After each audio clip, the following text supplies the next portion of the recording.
tandaan, magagamit lang itong strategy na to kung isa sa kanila ay multiple nung isa.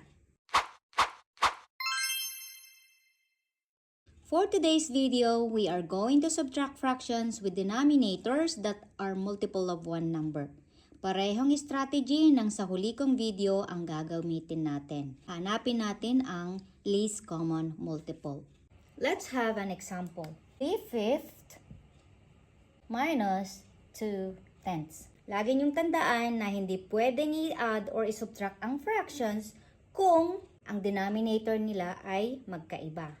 Kaya itong fractions na ito, we need to find a common denominator before we can subtract them.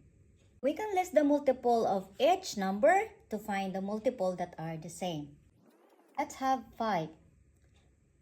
The multiples of 5 are 5, 10, 15, 20, 25, and so on. What about 10?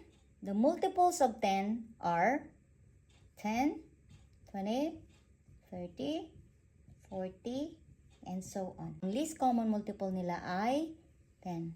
So, ang 10 ay multiple ng 5. So, anong number ang i-multiply natin para maging 10?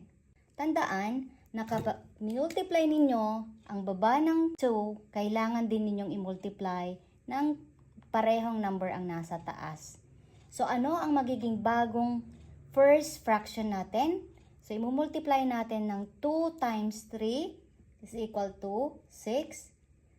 2 times 5 is equal to 10. The same sa addition, ikakopy lang natin ang pangalawang fraction. Pag sinubtract natin ang numerator, ang sagot ay 4. Kokopyahin lang natin ang nasa baba. Ang ating sagot ay hindi pa na-simplify. Bakit? Bukod sa 1 na common factor nila ay meron pa. At ano yon? Okay, 2.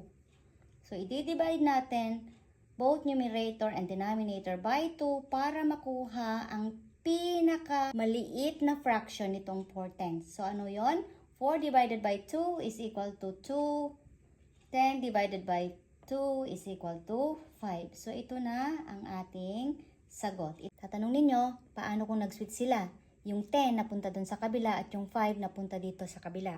Ganun pa rin ang gagawin, basta't laging tandaan, magagamit lang itong strategy na to kung isa sa kanila ay multiple nung isa. Tandaan, hindi mo kailangang aralin lahat ng strategy kung paano i-add or subtract ang fractions. Ang mahalaga, kung ano ang mas madali sa'yo, yun ang sundin mo. Thank you so much for watching. If you found this video helpful, please don't forget to follow, like, and share para mapanood ng mga batang nahihirapan sa fractions. Kita-kits tayo sa susunod na video. Bye-bye!